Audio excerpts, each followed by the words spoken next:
Welcome to the Muscogee County School District.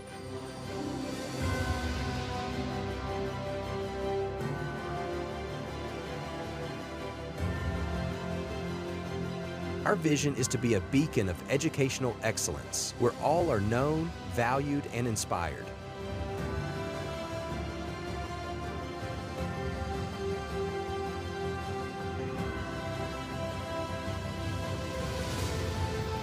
Our mission is to inspire and equip all students to achieve unlimited potential.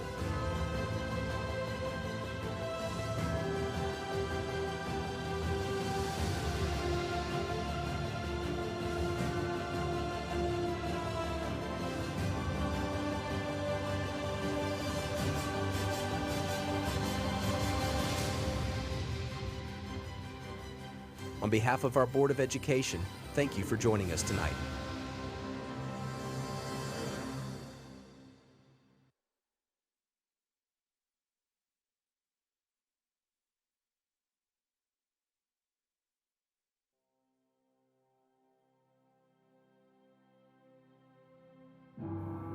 For the freedom you fought for, and the flag you stood for the country we cherish, and the people we love, for the bravery you showed, and the fortitude you held, for the days of dedication and the nights of devotion, for the miles you walked and the skills you learned, for the months of training and the years of service,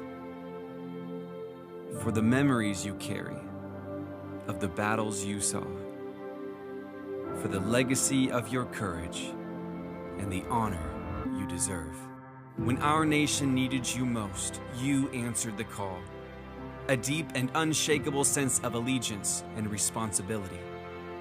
You were bold, you did not hesitate, and you did not walk away. You were gone for holidays and anniversaries and birthdays, because while we were living in peace and freedom, you were fighting for it. Thank you is not enough. We can't repay you, but we will promise to remember. You are the reason we can sing the land of the free and the home of the brave. You are the heroes among us. You are not forgotten. You are the veterans.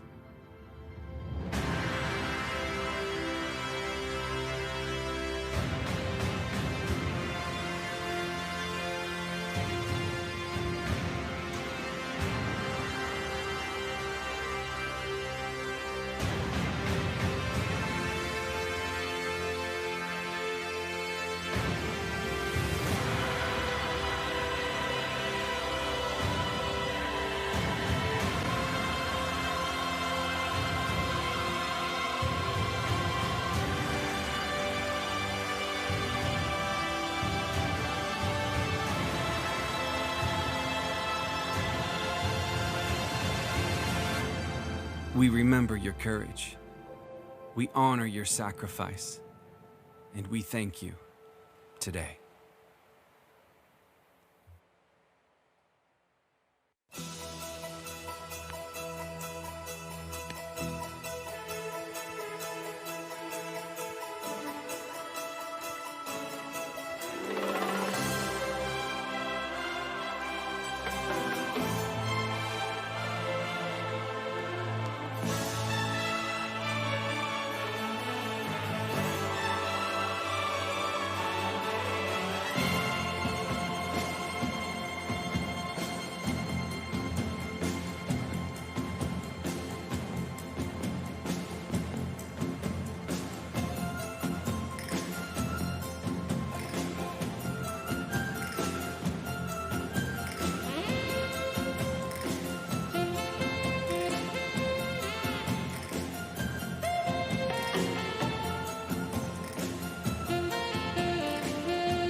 Good evening and welcome to our regularly scheduled board meeting, November 17, 2025. And this is Columbus, Georgia, home of Fort Benning. And we recognize and salute our veterans every day around here. So we thank you to the veterans. As the video said, thank you could never, ever be enough. Welcome to our meeting, and now we'll pause for our inspiration. Ms. McCrae. Yes, in keeping with our gratitude to our veterans, our inspiration today is a quote by President Barack Obama. It says, "Whenever the world makes you cynical, whenever you seek true humility and true selflessness, look to a veteran." Thank you. Thank you so very much. Our Pledge of Allegiance is next. River Road Elementary School.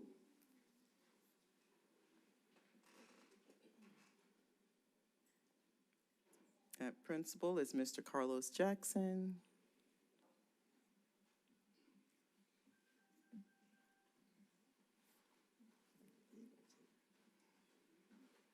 Okay, River Road Eagles, okay.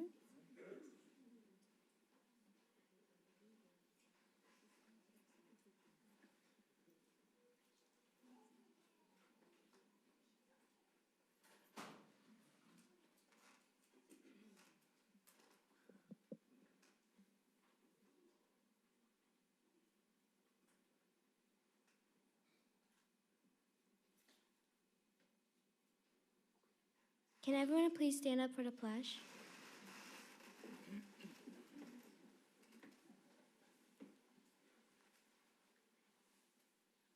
I pledge allegiance to the flag of the United States of America and to the republic of which it stands, one nation, under God, indivisible, and liberty and justice for all.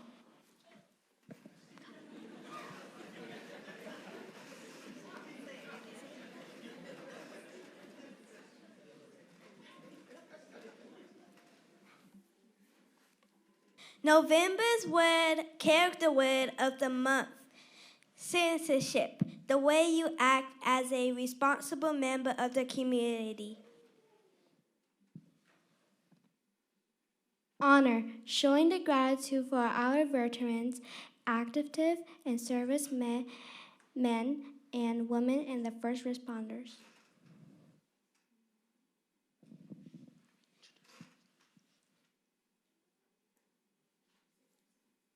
Introduce yourselves. Hi, I'm Danessa Moore. I'm the cheerleading coach at River Road Elementary School.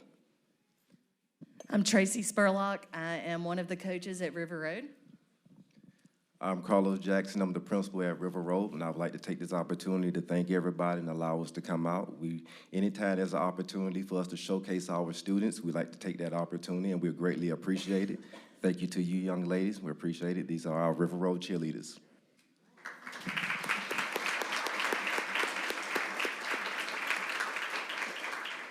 Okay, I'm going to give them a adults. chance to Yes. introduce themselves. Hi, my name is London. I'm London Crouch. Hi, my name is Erica. Hi, my name is Aurora Thomas. Hi, my name is Anaya Williams. Hello, my name is Shyla Boodoo. Hello, everyone. My name is Isabella Landero Zuniga. Hi, my name is Shanora Glenn. Hi, my name is Madison Finch. Hi, my name is China Blandon. Hi, my name is Alma Boxley. Hi, my name is Ivy Corbett. Hi, my name is Jayla Williams. Hi, my name is Piper McCants.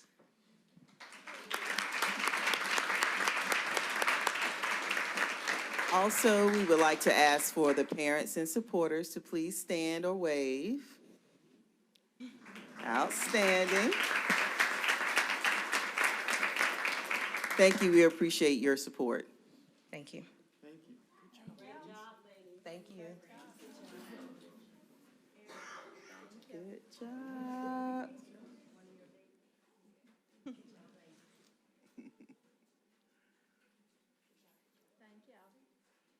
Welcome. Thank you. Thank you for having us. Okay, I need a motion to excuse Ms. Frey.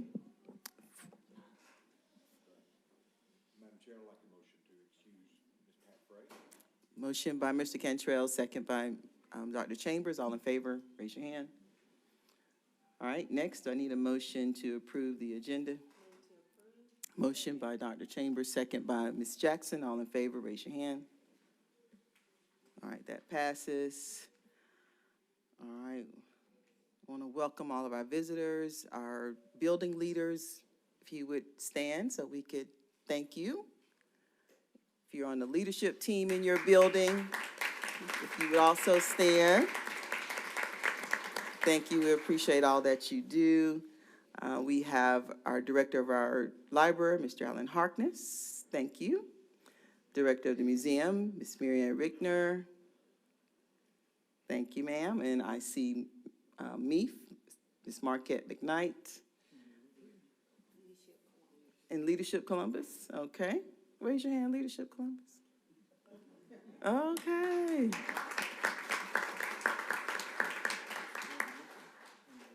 All right, and then we have Ms. Tasha Mormon and Andy Luker with me also. All right, so you all are welcome. Thank you so much for joining us. We'll now move on to our district-wide recognitions.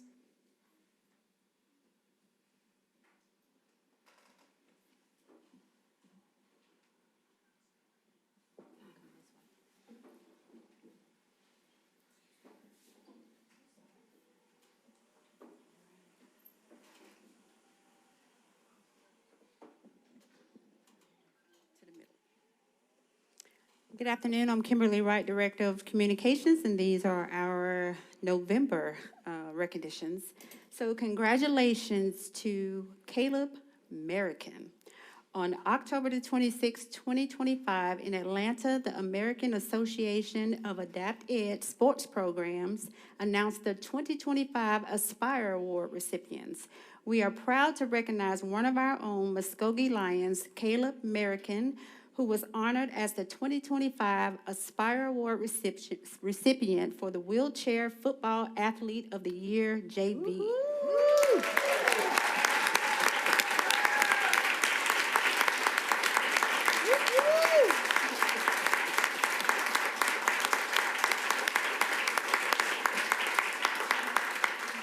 This achievement reflects not only Caleb's outstanding athletic performance, but also his dedication, perseverance, and leadership on and off the field. Please join us in congratulating Caleb again on this well-deserved recognition. Congratulations again, Caleb.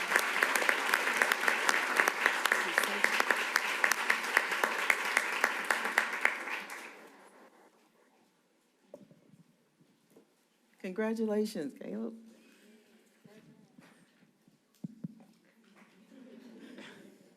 I just want to thank Muscogee County for even having the option to do adapted sports. I know that's not an option a lot of places in America, and so I'm just really, really grateful for the opportunity to play sports, because that is an opportunity that a lot of people that are physically disabled are usually denied because it's just not available in their area. I'd also like to thank my coaches, Coach Richburg, Coach Ingram, Coach Freeman, Coach Odom. They were all extremely helpful in building my journey up to be the football player I am today, and so thank you.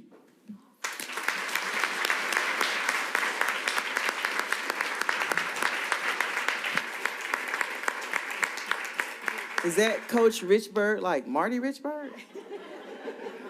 Oh, okay. Coach Richburg. Oh, okay. Coach Richburg, are you here? She's not here. Okay, the parents and supporters of Caleb, please stand so we could recognize you as well.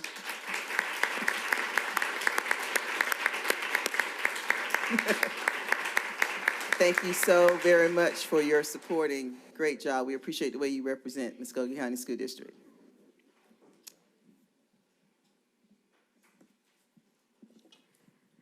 The Helen Ruffin Reading Bowl, created by Georgia educators, is the state's original reading competition designed to inspire a love of reading among students. The program offers multiple levels of competition for grades K through 12. Each year, schools and public libraries across Georgia participate in local, regional, and state finals answering questions based on award-nominated books. On Saturday, November the 8th, Winton Arts Academy represented Muscogee County School District at the Middle Georgia University, competing with top 2 district teams of kindergarten through 3rd grade students at both regional and state level. Let's congratulate Winton Arts Academy on placing second.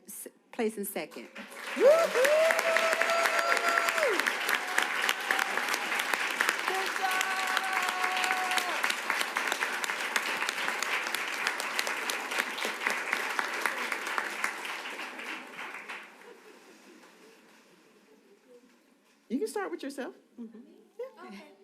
Hi, I'm Miss Felfelli. I teach kindergarten at Winton Arts Academy and also have the honor of coaching these wonderful kiddos. My name is Juliana. I am in 3rd grade. My teacher is Miss Clover. My name is Hannah. I am also in 3rd grade, and my teacher is Miss Nolan. My name is Malia Ransom, and I'm in 3rd grade too, and my teacher is Miss Clover. My name is Declan, and I am in 1st grade, and my teacher is Miss Hester. I'm Oliver, and I am in 1st grade, and my teacher is Miss Morell. I'm Grace, and I am in 1st grade, and my teacher is Miss Morell. I am Evie, and I'm in 1st grade, and my teacher is Miss Morell. I'm Miss Martin. I'm lucky enough to get to help coach sometimes, so yeah.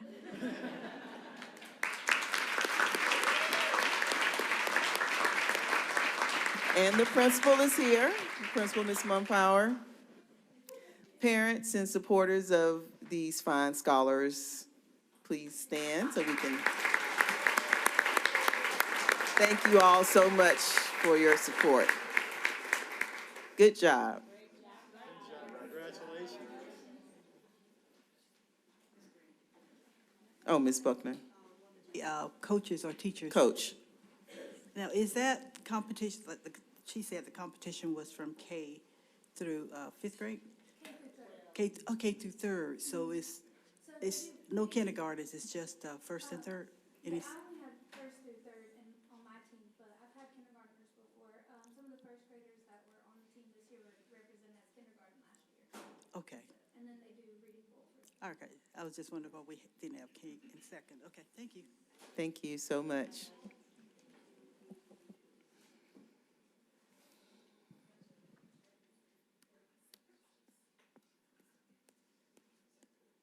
And also at the regional level, we would like to congratulate Lonnie Jackson Academy on winning 1st place.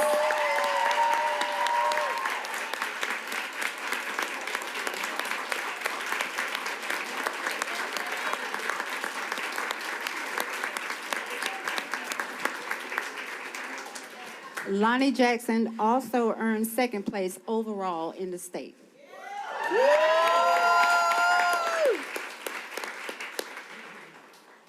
Good evening. My name is Harmony Olivia Brown, and I'm in Miss Marcus's class, 2nd grade, and my favorite book is Frostfire. Good evening, everyone. My name is Kieja Daniel. I'm in Miss Watson 3rd grade class, and my favorite book is Speck. Good evening. My name is Brantley Martin, and I'm in Miss Powell class, 2nd grade. And my favorite book is I'm Sorry You Got Mad. Good evening. My name is Derek.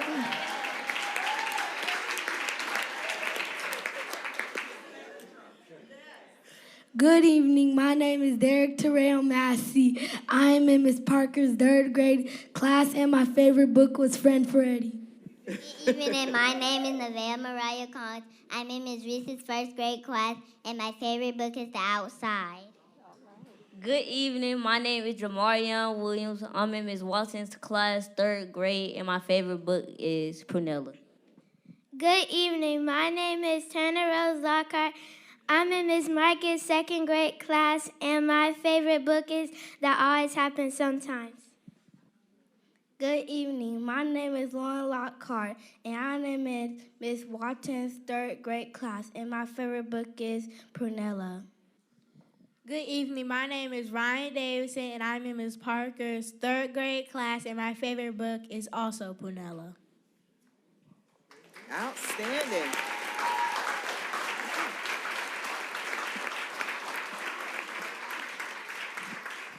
Okay, and with the children, we have. I'm Dr. Vines. I'm the proud assistant principal and coach, and also Miss Sweat is another coach. She could not be here today because she is getting ready to have a baby. Yeah. So we're just so proud of them. Their hard work and dedication this year just inspired us every day.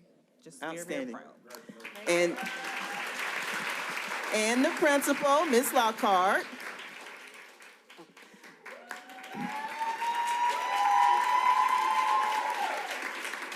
Now, parents and supporters of these fine scholars, outstanding readers, thank you so much for all that you do in encouraging them and supporting them. Thank you so much. Congratulations. Respect the trophies, right? Respect the trophies.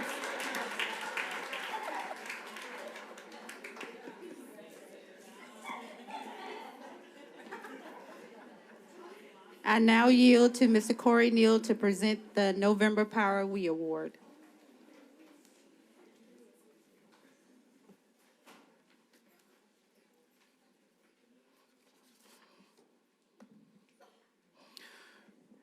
Good evening. The November 2025 Power We Award winner is none other than Fran McClendon, School Nutrition Area Manager. Give her a hand as she comes.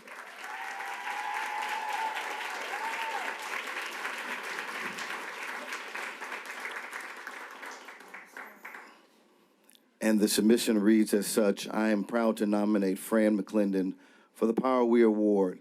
Fran truly embodies what this recognition represents. She shows up every day with a smile, a positive attitude, and a genuine love for what she does. Her energy lifts everyone around her, and her team at Jordan Vocational High School deeply appreciate the care that she shows to each and every one of us. Fran embraces equity and diversity by meeting people where they are. She recognizes each person's unique strengths and shows patience in guiding others at their own pace, also by helping them build confidence and helping them find success. She holds herself and her team to high standards, leading by example and showing what true dedication looks like. Her commitment to continuous learning and improvement is clear in the way she approaches challenges with an open mind and a willingness to grow. Fran is a servant leader at heart and is always offering encouragement. She's an amazing manager who truly is loved by many and is absolutely deserving of this recognition. Again, Fran McClendon, School Nutrition. Let us celebrate her. Congratulations, Miss Fran.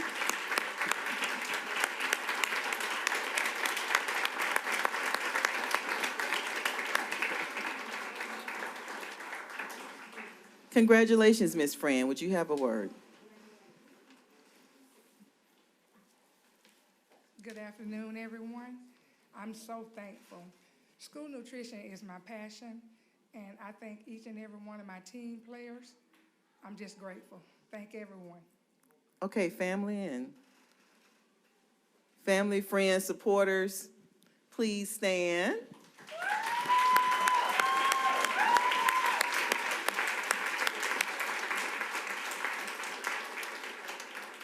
Congratulations, Miss Fran.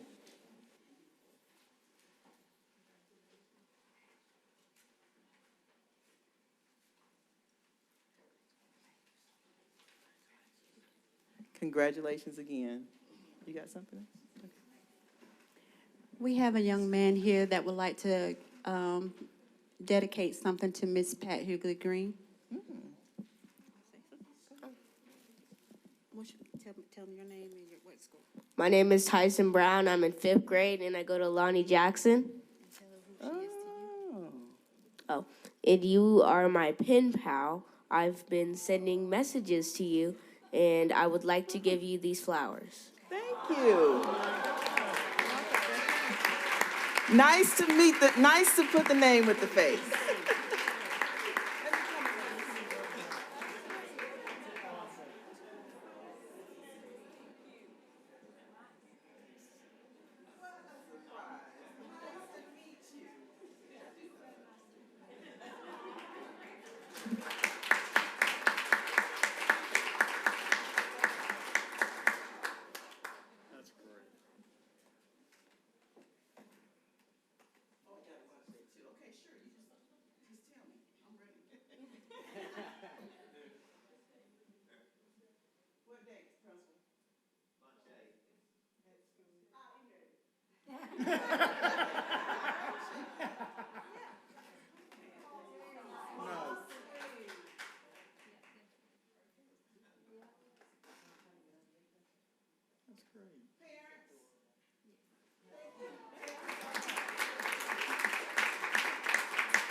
Wow, that was a surprise, and I really appreciate communicating with the young man. He's very insightful, and he has some wisdom for us as leaders and school board members, what we need to be focused on.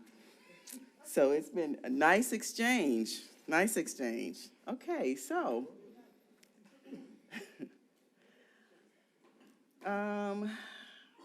public agenda is next. We have 3 requests, and I will call you or come up in the order that you are on this. Apparently, as you signed up, Ms. Denise Cambridge, Mr. Leroy Manners, and Clifford Patterson. And while Ms. Cambridge is on her way, I'll read our background and rationale. All official meetings of the board shall be open to the press and to the public. However, the board meeting may meet in executive session. Speakers' remarks should be directed to the board and shall be limited to 5 minutes.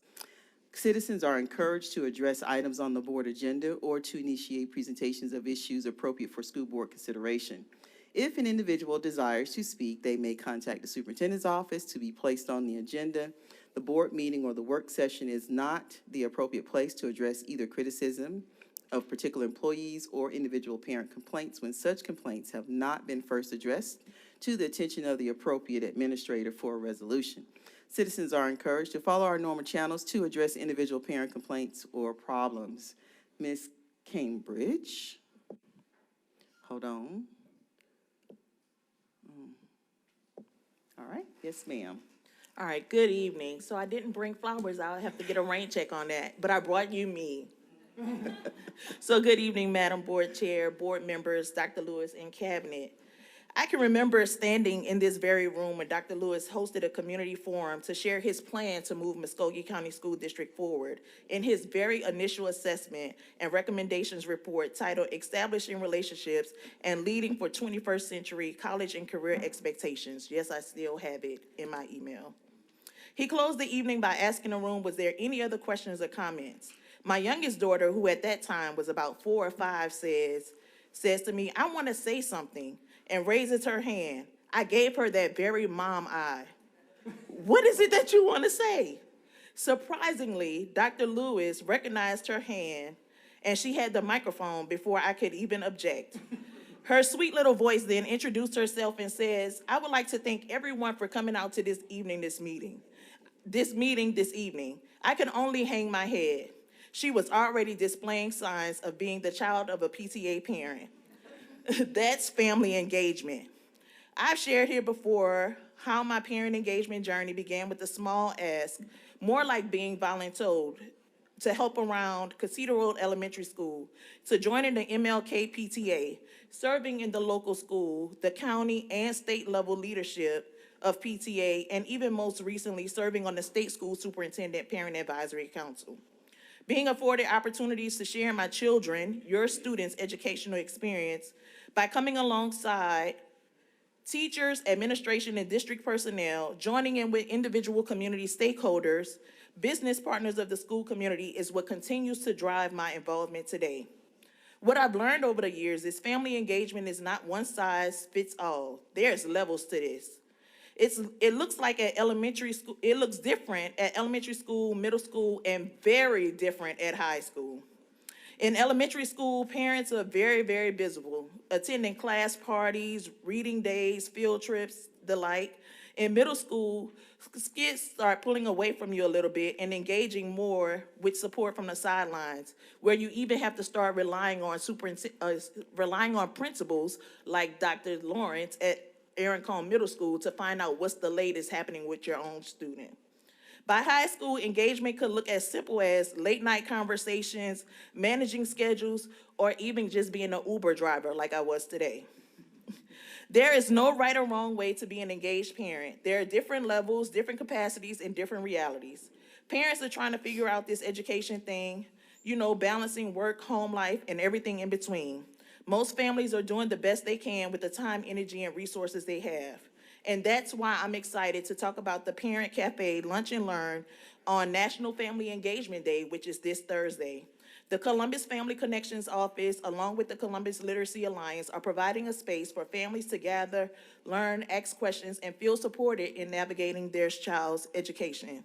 These intentional moments strengthen relationships between schools, families, and the broader community. As we continue to recognize Family Engagement Month, I want to encourage us all, schools, district leaders, community partners, and parents, to remember that engagement doesn't have to be loud or public. Sometimes it's just showing up. Sometimes it's asking a question. Sometimes it's simply being present. Family engagement is not always captured in attending a single event.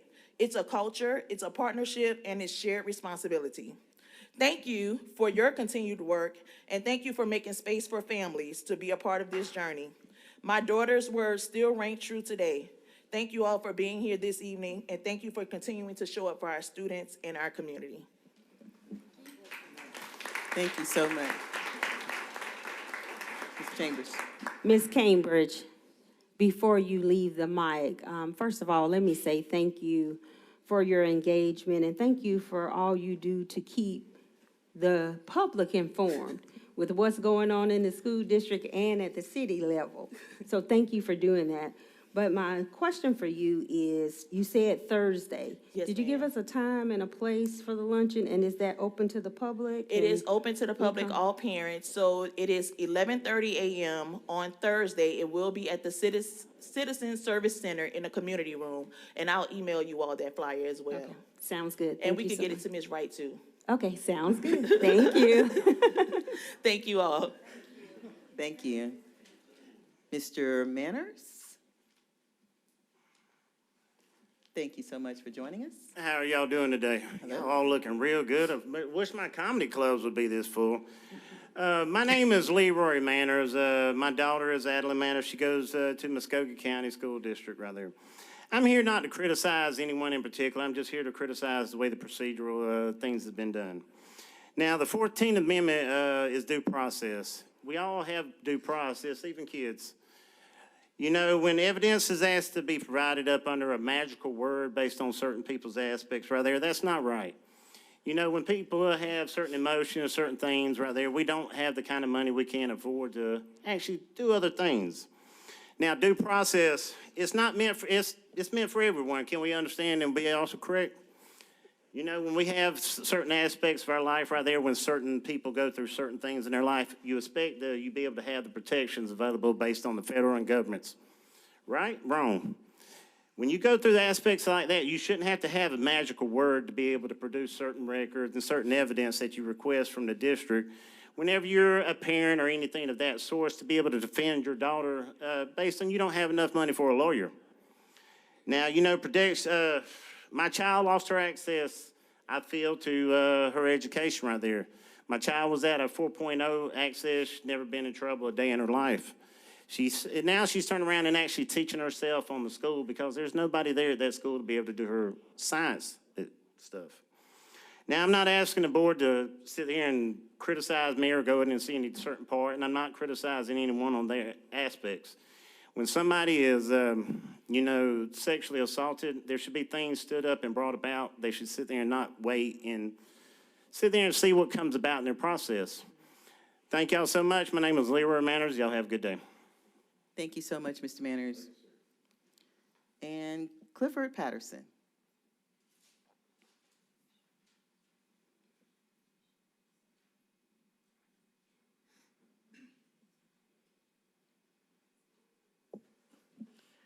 Good evening, board members. My name is Clifford Patterson. I'm here tonight because a peaceful protest I held outside the Macon Road Library on August the 12th targeting former city manager Isaiah Hughley was followed by what I believe was a retaliatory action made by Muscogee County School District.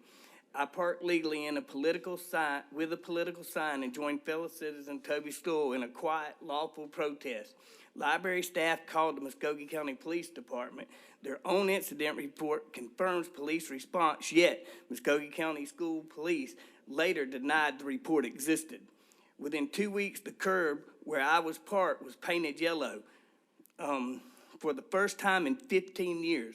No other library branches received similar treatment. The purchase order authorized the work was for parking lot striping, but not the painting of the curb. But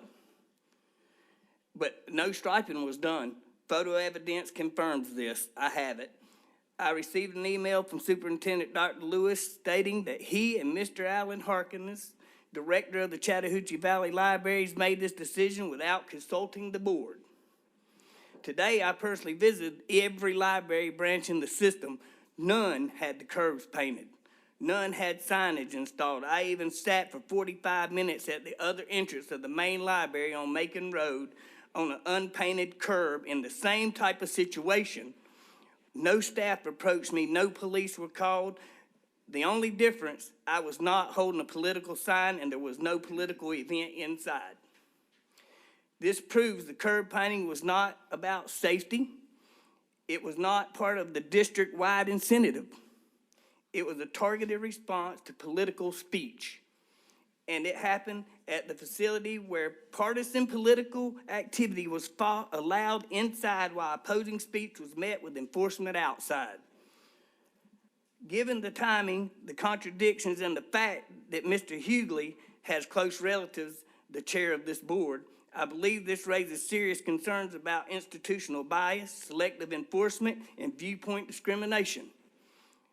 I've submitted a formal legal demand seeking resolution, but I'm not here tonight because this isn't just about me, it's about protecting the right of every citizen to speak without fear of retaliation. I respectfully ask the board to review the full documentation, initiate an independent inquiry, ensure Muscogee County School District policies protect civic expression and prevent misuse of public resources.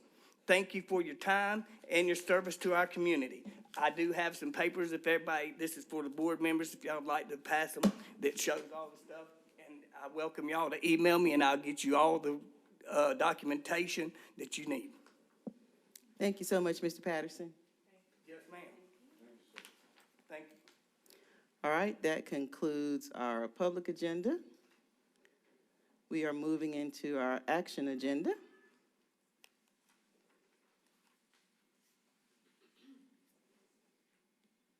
And these two items are ready for us to vote, right? All right. The revised student policies. Our revised student policies, policy JBCD, student transfers and withdrawals, and JR, student records, is ready for our approval. Are there any, I need a motion. Motion to approve. Motion by Dr. Chambers, second by Mr. Cantrell. Are there any other questions or discussion? We're ready to vote now.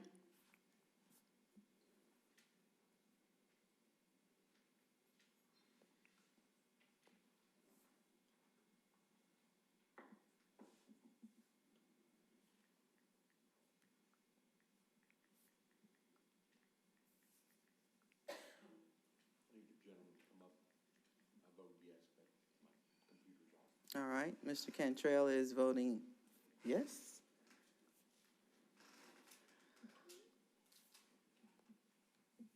All right, that item passes. Number 2.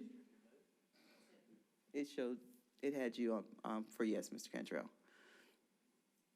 Item number 2, this revision clarifies the common reason that personnel are identified as unassigned and provide a broader policy on the transfer request process.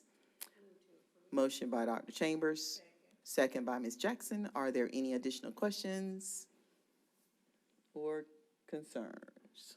We're ready to vote now.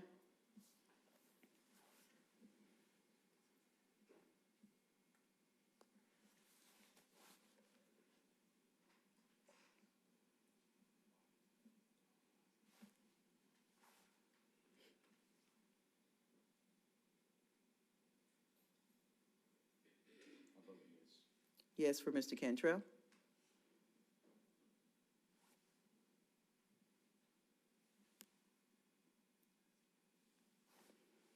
All right, that passes. And next is the consent agenda.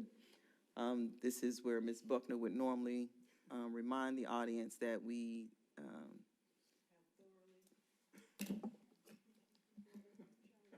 have thoroughly gone over all the items in our work session on last week, and we want to assure the public that we don't take this business lightly.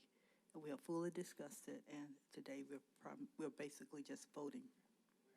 Thank you so very much. Are there any additional discussion on the items in the consent agenda, or do you want to vote on anything separately?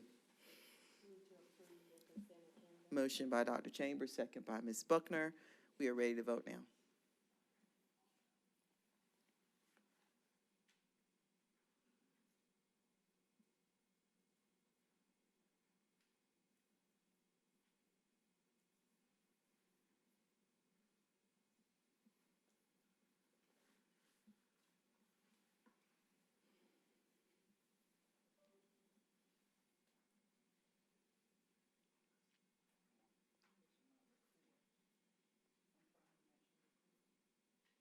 You got it? All right, that passes.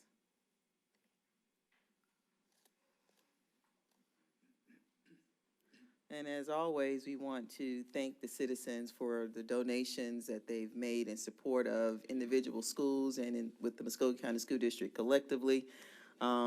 Without that support, things might look a little different at each school, but we certainly appreciate it, and we can never, ever pass up an opportunity to say thank you for the public-private partnership.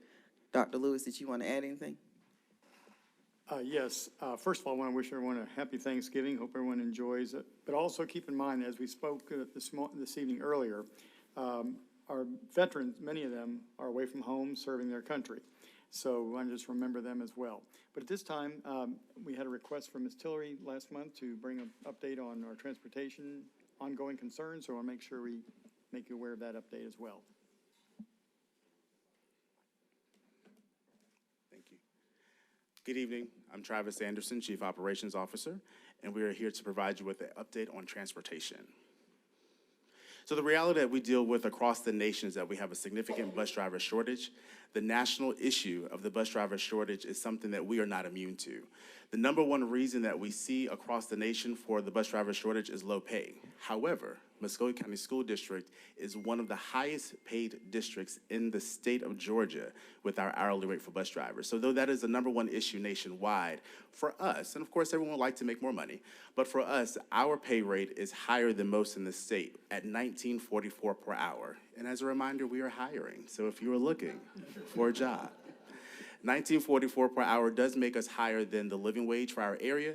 It is significantly higher than most. The only districts that are higher than us are those in Atlanta metro area or Savannah. So the areas of Georgia that have a much higher cost of living are a little higher than us, but when you take in the cost of living factor, we are still one of the highest in the state. So we're very proud of that and how we're able to provide for our bus drivers. We currently have a 23% vacancy rate with our bus drivers. I'm going to say that again, 23% vacancy rate with our bus drivers. Again, we're hiring, if you know anybody. The impacts of that 23% means that we have longer bus routes than we would like to have. The goal is that no bus route is 75 minutes or shorter. No bus route is longer than 75 minutes. Because of our vacancy rate, we have longer bus routes than we like to have. We have earlier bus stop times. The goal is that no one has a bus stop time before 6 a.m., and we are able to meet that with the exception of some of our sped bus routes, which are door-to-door, and based upon the conversation with those families, we have some elementary sped routes that start before 6 a.m.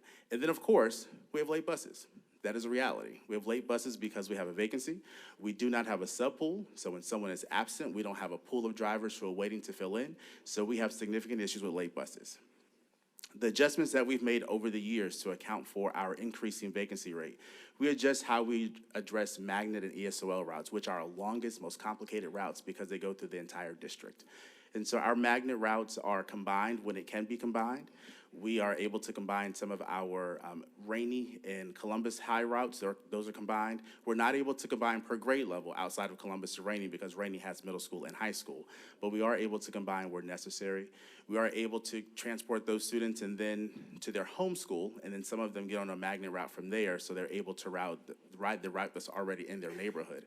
So we're trying to be very cognizant of how we address those routes because they are our longest and most complicated routes. Inactive stops, we've always done that, but we're being a little more aggressive. And what that means is that an inactive stop is a stop that a student signed up for a bus pass, but they don't ride on a regular basis. Most of the time they're car riders, but occasionally they want to ride the bus. And so we have historically allowed some inactive stops to stay on the route a little longer, but because we have a significant vacancy, we have been more aggressive of contacting those families and saying, if you're not going to ride on a regular basis, we want to stop going to that stop, just because you want to ride on occasionally. And so that does have an impact on some families, but for the greater good, we're able to be more aggressive with those inactive stops. Field trips.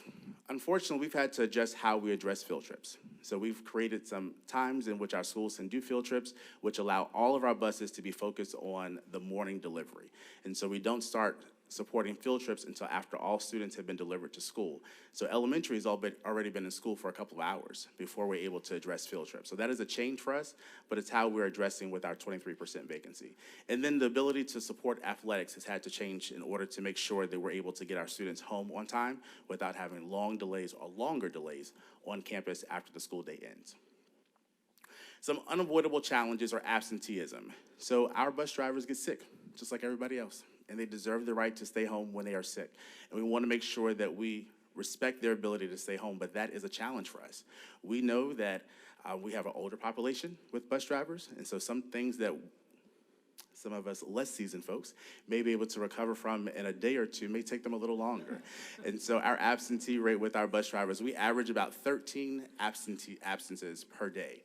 That is a challenge. Because we don't have a sub pool, it means that we have to find drivers to fill in. That is very difficult. One absent bus driver impacts 5 to 8 bus routes in order to fill in. So we're splitting bus routes, we're doubling up, doing as much as we can, but one absent bus driver impacts at the low end 5, at the high end 8 bus routes. If we average 13 absences per day, at the low end that is 65 bus routes that's impacted. At the high end that's 104 impacted every single day, because we have bus drivers who are not there for whatever reason. And again, they earn that right to be able to be home and relax and to recover when they're sick or whatever reason they need to have the day off. So we want to make sure that we respect that route, but it does have an impact to us when they're not there. Some frequently asked questions that we receive from parents and our community members. Why is the bus late? Well, of course, we know that it's late because we have absenteeism. We know that it's late because we have a significant bus driver shortage. However, most of our bus routes arrive to the bus stop and to school on time, as the bus pass reflects. We're not able to account for those things that are unavoidable, like traffic delays, weather delays, those types of things. And when we're in an accident, and you would be surprised how many times our buses are hit, as if you can't see this big yellow bus. But we frequently have people run into our buses. And fortunately, because of the way our buses are designed, we don't have injuries. So this afternoon alone, we had 2 bus accidents. No injuries, but 2 cars hit 2 different buses. And so those types of things cause unavoidable delays, and we are working through those as best as possible. Another one is that I live close to the school. Why is my bus ride so long? Well, bus routes are bus routes. They're not taxi cabs. So they're not going directly from your house to the school. The route that they have to take is often very different than what you would take if you were in your car. And so a lot of times we are trying to avoid buses making left turns unless there's a dedicated traffic control device there. So if there's not a stoplight there or a stop sign, we don't want that bus to wait to make a left turn. That means that oftentimes you might be right beside the school, but they have to drive all the way around so they can come back to where you are, so you're on the right side of the road. So that may not make sense for you, because like I'm driving by my house, but there's a reason for it. And so we want to make sure that we're doing what's safe and what's logical for a bus, though that may not be what you would do in a car. Another question we receive a lot is, why does the bus arrive 30 minutes before the bell? Well, there's a reason for that. Doors open at high school and middle school 30 minutes before the bell rings, and then at the elementary level, it is 45 minutes before the bell rings. We take advantage of that time to allow those bus drivers to start driving an additional route. Many times they're doing double routes at that school. So one bus may drop off as soon as the door opens at a middle school, and then that same bus will go and pick up another route for that same school and bring them back. We do that a lot when we have large apartment complexes where one stop can fill up a whole bus. And so the first route that the driver does will be through a neighborhood to pick up kids. The second one, after they drop off that first route, might be to an apartment complex which fills up that whole bus. So we take advantage of the door open time, which means some students arrive to campus a little while before the bell rings. Gives an opportunity to have breakfast, get themselves together, but you'd be surprised how many complaints we receive because they got to school early. We would rather them be there early than to be there late. Did adjusting the school start times help? The answer to that is simply yes, it absolutely did help. If you recall, when we had the conversations around adjusting school start times, we always said that if things remain the same as they were at that point, these are the things we should expect to be able to improve. The reality is things did not remain the same. We've had significant construction projects in our area which have significantly delayed our ability to drive through parts of the city. Anyone who drives on Macon Road in the morning knows the traffic has changed drastically in the past year. And so that has a huge impact because many of our schools are located off of Macon Road, and that's how the school buses get to them. We also know that our vacancy rate has increased. When we talked about adjusting school start times, we were at 19%. We're now at 23% vacancy rate. So that is a huge increase for us, and we want to make sure that we take that in consideration, but we still have a positive impact. So the impacts to adjusting the school start times, of course, it created a true three-tier system. Though the goal of the school start time adjustment was not about transportation, it was a byproduct. Giving us a three-tier system allows us to be able to transport high school, which is our largest attendance route, separate than any other attendance zone. Prior to that, we were transporting high school, which is our largest attendance zones, and elementary at the same time, because we really only had a two-tier system. Elementary started and high school started maybe 10 minutes later. And so we didn't have enough time to transport. So we were transporting both of those at the same time. Now we have a three-tier system. And if the same conditions existed that we had when we first rolled out school start times, we would see something very different. However, if we had not changed school start times and our current conditions exist, our late bus situation would be far worse than it is now. It also allows our high school students to have more times in the morning. That does not mean that every single student is able to sleep in right before the bell rings. That's not the reality. There is a bus route that has to happen. Our longest high school bus route is 122 minutes. That's a long time. But if we did not adjust the start times, they would be getting up just that much earlier to get on the bus. Right now, our earliest bus route for a high school student starts at 6:46 a.m. That is a long time. That's a long day for them, and that is a reality. However, because we're starting later, their day starts just a little bit later than if we had not adjusted the start times. So we are not seeing the results that we wanted to see, but one of the things that we've stressed that adjusting the school start times, we would have those goals met if things remained the same. Things did not remain the same, unfortunately. So one of the things to remember, we are still hiring. 1944, paid training. Full and part-time positions and sub-positions are available. Any questions? Are there any questions? Ms. McRae? Yes. What is the average number of hours? Is a full-time bus driver 40 hours, or is it? So a full-time bus driver on paper does not have to work 40 hours to be considered full-time. However, because we have such a shortage, our bus drivers are working 40 hours and then some on a regular basis. But to be considered full-time, a bus driver, you only have to work 35 hours to be considered full-time. But we do have some working as many as 40. I'm sorry? Yeah. The substitute pool, how are they paid? The same. If you are a sub driver, you're paid the same as a regular bus driver, so the $19.44.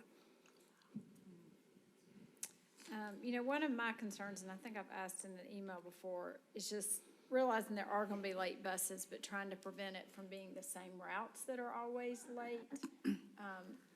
How does that work? Or are we seeing kind of the same students being late every day? Yes, the bus routes don't change from day to day, so the bus routes remain the same. And that's for a number of reasons. It's for consistency for the families and for the students, so they know when their bus is coming. And it's also for... the driver. I'm sorry? I mean, I kind of mean more if that driver is always not there. Do we ever try to move around drivers? Is there a route with the same vacancy? I think is what you're saying. Yeah, that's being impacted more than others. So vacancies simply mean that we don't have a driver for what we would like to have for that route. Because we have a vacancy, what we do is we adjust the routes in general. So it's not as if there's one bus route that doesn't have a driver and no one's driving it. Instead, other bus routes are lengthened. That's why our bus routes are longer than they would like to be, because we like to have 75 minutes or shorter, but because we don't, we have longer bus routes. So there isn't a bus route without a driver because of a vacancy and it's just sitting there empty. That's not what happens. Okay. Is there a trend? I don't know how it works, but yes. Is there a trend of a certain route that's where the driver's always constantly out? And they're being, or just that it's being impacted where a certain students or certain ones are always late to school? The answer to that is no. So what happens is if we have a bus driver that has frequent attendance issues, then they are not assigned to some of our harder, longer routes. So we would not have a bus driver with attendance issues on a magnet route. It's very difficult to cover a magnet route. We would not have a bus driver with attendance issues on an ESOL route. If a bus driver has attendance issues, they're on our shorter routes that we can easily absorb if they're not there. Well, easier to absorb if they're not there. Okay. And then, this is more, I guess, a city concern, but when you mentioned, that there are some that are really close to the school, I obviously don't mean this for elementary schools, but have we looked in some places for our middle and high school where if we could have some more sidewalk coverage or something, it would help some of them get to school by walking? So that is an initiative. That is what we used to all do. That is an initiative that we have looked at and we've provided to the city, as well as our former board member, who is now on transportation at the state level, and they're working on that. We've identified those schools that don't have safe path to travel, and so they can increase the sidewalks so they would be able to have a safe path to travel.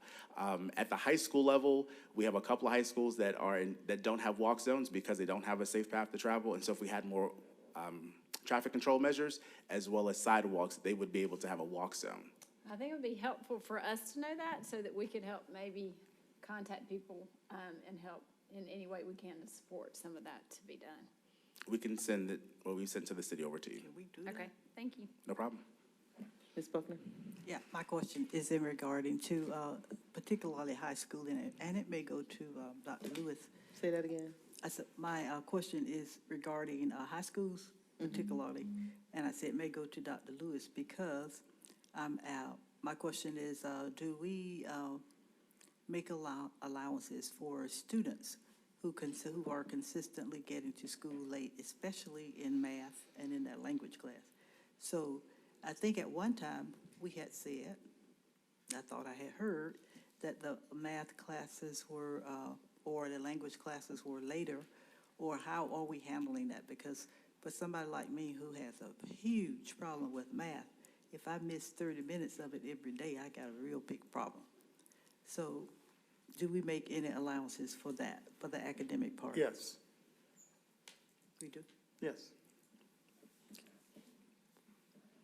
I'll ask later on, what do we do? Yes. Okay. Well, for example, some schools might move their ILT period, which is their remedial period or their instructional period, to like a homeroom, if you want to think of it like a homeroom, move that the first 30 minutes. Many of them do that. Some others have maybe moved the PE class to first period or something like that. Not that we don't think PE is important. Let me just put that out there. But trying to make sure we protect as much instructional time, so we have made those kind of provisions. Tried to. I have a question. Travis, when you hiring somebody, they have to have a CDL license to drive a bus, correct? They don't have to come to us with a CDL license, but they do have to have a CDL. We provide paid training. Okay, if somebody applies for a job and they don't have a CDL, do we have a training program for these people who are applying for jobs? Do we send them to get a CDL license? Yes, we have paid training. It is unlike commercial industry. Sometimes you don't get paid training. We provide paid training for the CDL process, and if you come to us with a CDL, then you just have to have the appropriate endorsements in order to drive a school bus, and we pay for that as well. And they're paid the whole time they're going to get a CDL. They're also paid during this time too? Yes, they are. They are Very paid good. the entire time they're going through training. And we train them on the Whitesville Road, or is there a place where we train them to drive the buses? Actually, Muscogee County School District is the training for bus drivers for this entire region. So we train our bus drivers as well as other county bus drivers. We train them right here. Very good. Thank you, sir. You're welcome. Yes, they pay us to train their bus drivers. And I might also just, for any employees, we do have a referral bonus fee. If for every bus driver you recommend that completes the training and completes the required number of hours. So with the holiday season upon us, if you need additional funds, find us some additional drivers. It's really important. And that's really the only way we're going to solve this problem. We can talk about all the other issues, we can make things better, but until we get more drivers, we're going to continue to have these issues. And we're trying to make it the conditions the best it possibly can be in terms of pay.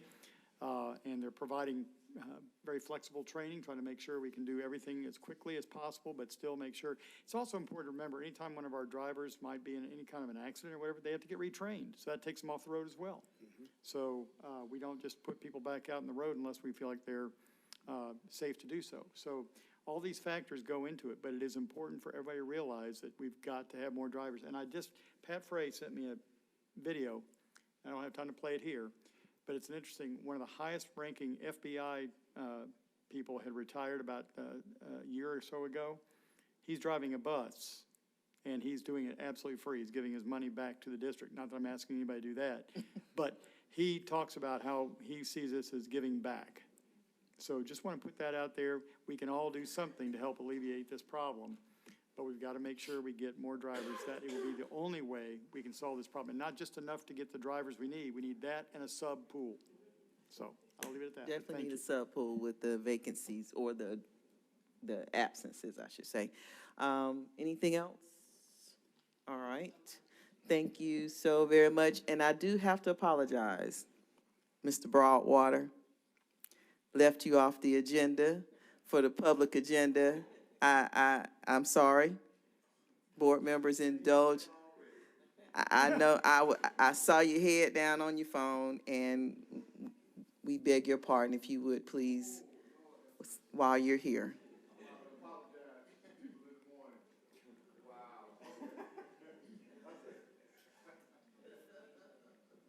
Have mercy. Okay, we'll get it done, though. Thank you. And I just posted on Facebook. Lord have mercy. You didn't give us a chance. Okay. Went straight to the social media. Well, you know how we are these days, Madam Chair. Okay. Good evening, Madam Chair Hughley Green and Superintendent David Lewis, and greetings to all the board members, administrators, support staff, and every employee of the Muscogee County School District. We, the public, cannot thank you enough for educating and caring for our most precious resource in our society, our children. I issue a colossal thank you. My name is Marvin Broadwater Sr., and I served as the 62nd Georgia State Marshal for the state organization of Omega Psi Phi Fraternity during the annual meeting this past October. And it is in that capacity that I'll address you this evening. I will not use the full 5 minutes, hopefully, allotted to me during this presentation, as I am here to issue a few thank yous. First, to the school board. I would like to thank you for approving the William Bill Bryant Social Action Project as we conducted a STEM project for Carver High School and Shaw High School during the 62nd state meeting, hosted by the Lambda Iota chapter of Omega Psi Phi Fraternity, located here in Columbus. Incidentally, as the fraternity celebrates its 114th Founders Day today, it is appropriate for me to wish a happy Founders Day to every Omega man around the globe. I am also here to thank the Executive Director of your Career Technical and Agricultural Education Division, Dr. Victoria Thomas, who was the first in the administration to hear the plan as a proposal and approve it. Next, a special thank you to the principals of Carver High School and Shaw High School, Mr. LaCoya Day and Dr. Hendrick, respectively, along with their administration and staff. The endeavor demonstrated how introducing pollutants to your body now may affect your overall health for years to come. This project might not have been as successful without the efforts of Dr. Sean Lane. If you all remember, he came up. He came up and presented to you all. He serves as the state organization of Omega Psi Phi Fraternity STEM chairman. He also facilitated this event. Last, but certainly not least, we give a colossal and stratospheric thank you to Dr. Michael Forte, who was the first person I contacted with this idea. This event was so successful that we would like to conduct a similar event next semester, hosted by the Omega Lamplighters of Columbus, Georgia.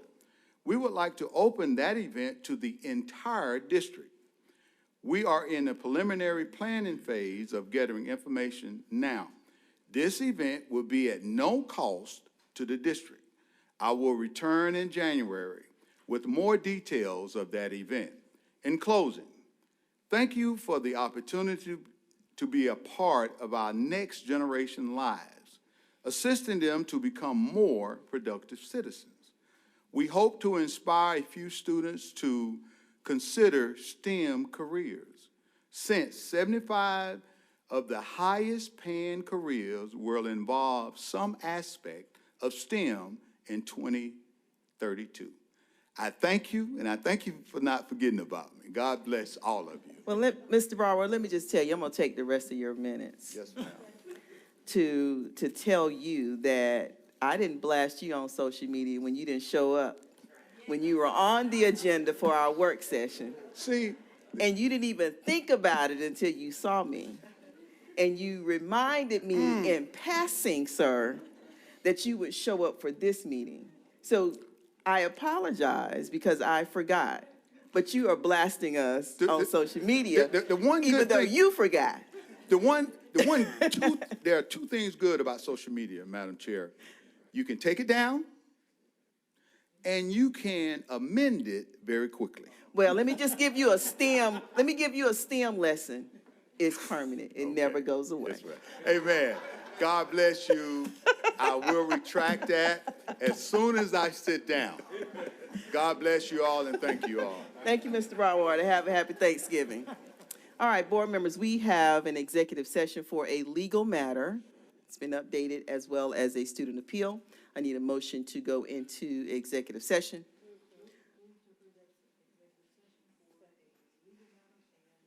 A student appeal. Second, motion by Ms. Buckner, second by Dr. Chambers. All in favor, raise your hand, wave, good night. Are we raising our hand? Okay. All right. Thank you all. We'll be back.